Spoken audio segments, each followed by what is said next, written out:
ہوتے ہیں، یعنی رسمی خط اور غیر رسمی خط۔ اب سوال یہ ہے کہ رسمی خط کون سا ہے اور غیر رسمی خط کون سا ہے؟ تو ہمارے ساتھ پہلے نمبر پر آتا ہے رسمی خط۔ رسمی خط وہ ہوتے ہیں جو کسی صاحب اختیار کو بھیجے جاتے ہیں اور ان میں عام طور پر اپنے حالات اور مسائل سے آگاہ کیا جاتا ہے اور ان مسائل کی حل کے لیے ایک طرح کی درخواست کی جاتی ہے۔ اس لیے رسمی خط اور درخواست میں کچھ زیادہ فرق نہیں ہوتا۔ اخبارات کے مدیروں، بالا آفیسروں، کتب فروش، سرکاری ادارے، نیز پرائیویٹ اداروں کو لکھے گئے خطوط بھی رسمی خطوط کہلاتے ہیں۔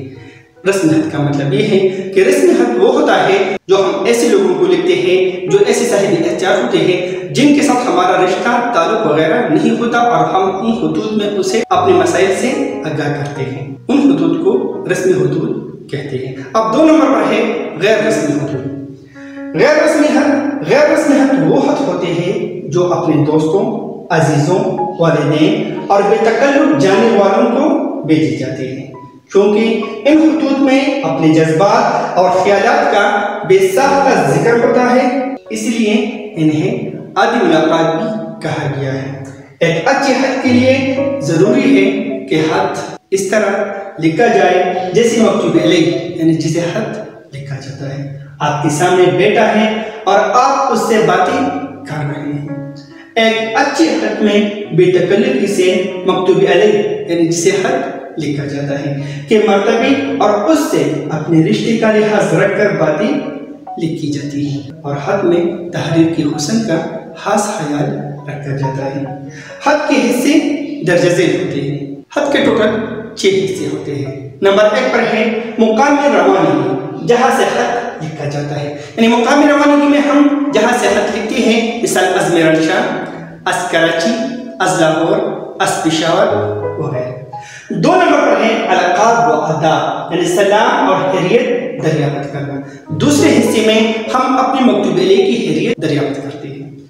تیسرے نمبر پر ہے خط کا مضمون، مدعا بیان کرنا، یعنی تیسرے حصے میں ہم جس چیز کے لیے خط لکھتے ہیں وہی لکھتے ہیں، یعنی خط کا متن لکھتے ہیں۔ چوتھے نمبر پر ہے اختتام مکتوب، خط کا اختتام دعا اور سلام، یعنی چوتھے حصے میں دعا اور سلام لکھ دیتے ہیں۔ 5ویں نمبر پر ہے مکتوب نگار کا نام، خط لکھنے والے کا نام۔ مکتوب نگار یعنی جو خط لکھ رہا ہے اس کا نام اور پتہ لکھ دیتے ہیں۔ 6 نمبر پر ہے مکتوب علیہ کا پتہ، جسے خط لکھا جاتا ہے اس کا نام اور پتہ۔ 6 نمبر پر ہم جسے خط لکھتے ہیں اس کا نام اور مکمل پتہ لکھ دیتے ہیں۔ یہ تھے خط کے حصے۔ اب ہم لکھیں گے خطوط۔ جی طلبہ، جس طرح ہم نے پہلے بتایا کہ اردو ادب میں ہمارے ساتھ 2 قسم کے خطوط ہوتے ہیں، یعنی رسمی خطوط اور غیر رسمی خطوط۔ ابھی جو ہم نے بورڈ پر لکھا ہے یہ بھی ایک غیر رسمی خط ہے، کیونکہ ایک بڑے بھائی نے اپنے چھوٹے بھائی کو نصیحت کی ہے، یعنی ہمارے ساتھ خط نمبر 1 ہے اور اس کا عنوان ہے اپنے چھوٹے بھائی کے نام خط لکھ کے، جس میں اسے بری صحبت چھوڑنے اور پڑھائی کی طرف راغب ہونے کی نصیحت کرے۔ ہم جب بھی بورڈ میں لکھیں گے تو ہمارا جو پیٹرن ہوگا وہ اسی طرح ہوگا، یعنی شروعات اس طرح ہوگی اور اختتام اس طرح ہوگا۔ ہمیں یہ طریقہ کار یعنی یہ پیٹرن خاطر ملحوظ رکھ کر بورڈ کے پیپر میں خط اس طرح لکھیں گے۔ چلو شروع کرتے ہیں، یعنی جواب ہوگا از کمرہ امتحان 18 جولائی 2020۔ پیارے بھائی السلام علیکم، آپ کا خط آیا پڑھ کر خوشی ہوئی کہ اب آپ صحت یاب ہو گئے ہیں۔ ابو جان کا خط بھی موصول ہوا کہ ہارون کو تعلیمی احتیاط کی ضرورت ہے، جس کا مطلب یہ ہے کہ آپ دل لگا کر پڑھتے لکھتے نہیں اور ایسے دوست پیدا کر رکھے ہیں جو شریک کم اور آوارہ زیادہ ہیں۔ یاد رکھیے ایسے دوستوں کی صحبت تعلیم میں ناکامی اور اخلاق میں پستی کا موجب ہوتی ہے۔ اپنے آپ کو سنبھالو، خوب محنت کرو اور پاکیزہ اخلاق سیکھو، تاکہ نہ صرف آپ ذلت اور رسوائی سے بچ جائیں بلکہ آپ کے بزرگوں کی عزت پر بھی کوئی حق نہ آئے۔ ہارون بھائی، امتحان سر پر ہے، نہ پڑھو گے، محنت نہیں کرو گے تو پیل ہو کر ناک کٹواؤ گے۔ خاندان کے نام پر حق آئے گا، دوستوں میں کیا عزت رہ جائے گی، ماں باپ کو کتنا دکھ ہوگا۔ مجھے امید ہے کہ آئندہ ایسی شکایت نہیں آئے گی اور آپ خود اپنی عزت کا پاس کریں گے۔ والسلام، آپ کا بھائی الف ب ج۔ یعنی ہم جب بورڈ میں لکھیں گے تو ہم اپنا رول نمبر اور اپنا نام نہیں لکھیں گے، نام کے بجائے ہم الف ب ج لکھیں گے۔ یہ طریقہ کار ہے، پیٹرن ہے جو ہم بورڈ میں استعمال کریں گے۔ جی طلباء، اس سے پہلے بھی ہم نے غیر رسمی خط کے بارے میں بتایا تھا۔ ابھی جو ہم نے بورڈ پر لکھا ہے یہ بھی ایک غیر رسمی خط ہے، یعنی ایک بے تکلف جاننے والے کو خط لکھا گیا ہے، یعنی ایک ہمسائے نے دوسرے ہمسائے کو خط لکھا ہے، تو یہ غیر رسمی خطوط کے زمرے میں آتا ہے۔ عنوان ہے ہمسائے کے نام خط لکھ کر اسے اونچی آواز میں موسیقی سننے پر منع کرے۔ جواب اس طرح ہوگا: از کمرہ امتحان 18 جولائی 2020، مکرمی جناب احمد صاحب، السلام علیکم۔ آپ جانتے ہیں کہ ہمارے اسکول کی امتحانات قریب آ رہے ہیں۔ دن اسکول میں گزر جاتا ہے اور رات کا وقت ایسا ہوتا ہے جس میں طالب علم پڑھ کر امتحان کے لیے تیاری کر سکے۔ مجھے یاد ہے کہ آپ کو موسیقی بہت پسند ہے اور عام طور پر ریڈیو کو چالو رکھتے ہیں اور آواز بھی عموماً اونچی ہوتی ہے، جس سے میری مطالعے کی یکسوئی ختم ہو جاتی ہے۔ لہٰذا عرض کرتا ہوں کہ اگر رات کو ریڈیو سے شغل نہ فرمائیں تو احسان ہوگا۔ اگر ریڈیو سننا لازمی ہو تو آواز اتنا مدم کریں کہ آواز آپ کی دیواری عبور نہ کر سکے، تاکہ میں بھی کچھ پڑھ کر آپ کو دعا دوں۔ امید ہے آپ قبولیت کا موقع دیں گے۔ والسلام، آپ کا مخلص الف ب ج۔ جس طرح ہم نے اس سے پہلی خط میں بتایا تھا کہ خط کا جو پیٹرن ہے، جو طریقہ کار ہے، وہ ہمیں یہ استعمال کرنا پڑے گا، یعنی شروعات میں ہم اس طرح لکھیں گے اور اختتام اس طرح ہو۔ جی طلباء، میرے ساتھ خط نمبر 3 ہے، یعنی خط نمبر 3 کا موضوع ہے دوست کے والد کی وفات پر اظہار تعزیت کا خط لکھیں، یعنی یہ خط کا عنوان ہے، موضوع ہے، یعنی اس پر آپ خط لکھیں۔ یہ خط جو ہے غیر رسمی خط کے زمرے میں آتا ہے۔ چلو شروع کرتے ہیں۔ از کمرہ امتحان 18 جولائی 2020، پیارے دوست السلام علیکم۔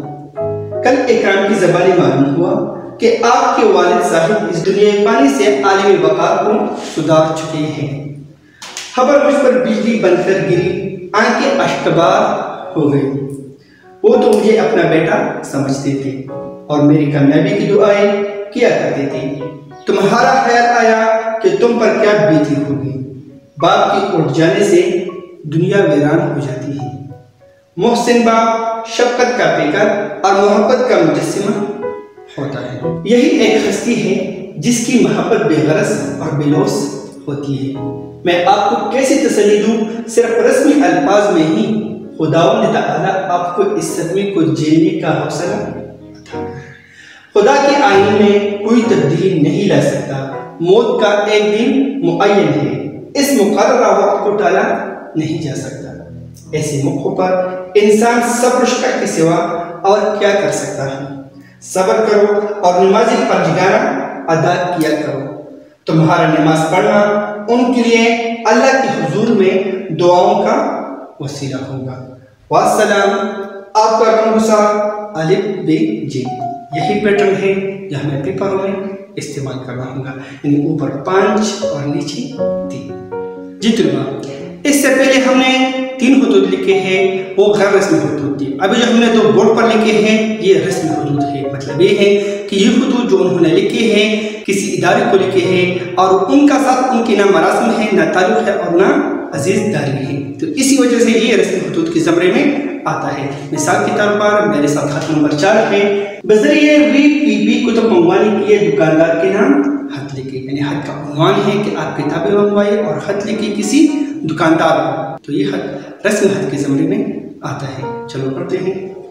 از کمرہ امتحان 18 جولائی 2020، مکرمی جناب منیجر صاحب سرتاج بک ڈپو لاہور، السلام علیکم۔ برائے کرام مندرجہ ذیل کتب بہت جلد بذریعہ VPP ارسال فرما کر مشکور فرمائے، کرم ہوگا۔ کتاب نمبر 1 ہے اسلامی جنگی جلد اول دوم سوم